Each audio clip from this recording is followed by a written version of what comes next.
Tu crois que certaines personnes sont fortes parce qu'elles encaissent tout. En réalité, elles ont simplement cessé de donner prise.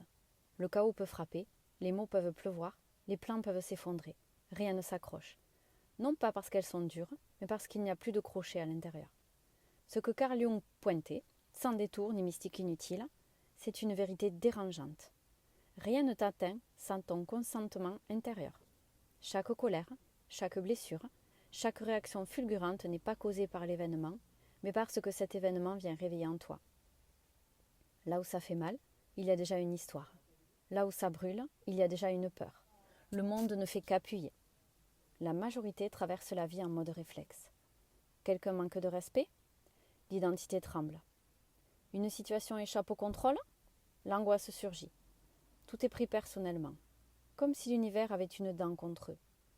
Jung disait autre chose. Tant que l'inconscient n'est pas rendu conscient, il dirige ta vie et tu appelles ça le destin.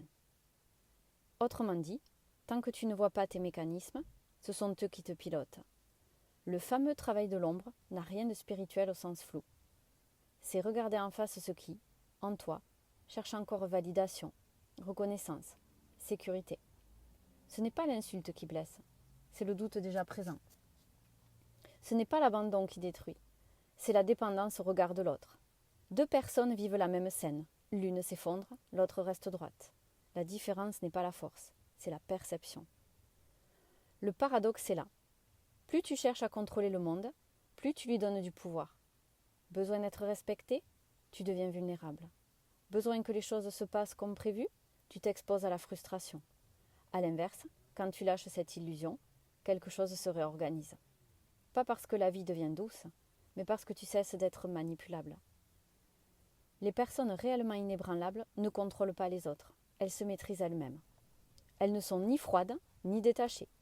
Elles sont entières, mais non réactives. Comme le ciel au-dessus de la tempête. La tempête existe, mais elle ne décide plus de l'identité. Ce n'est pas qu'une idée philosophique. La psychologie et les neurosciences le montrent. La réactivité émotionnelle est une habitude. Plus tu réagis, plus le cerveau automatise. Mais l'inverse est vrai aussi.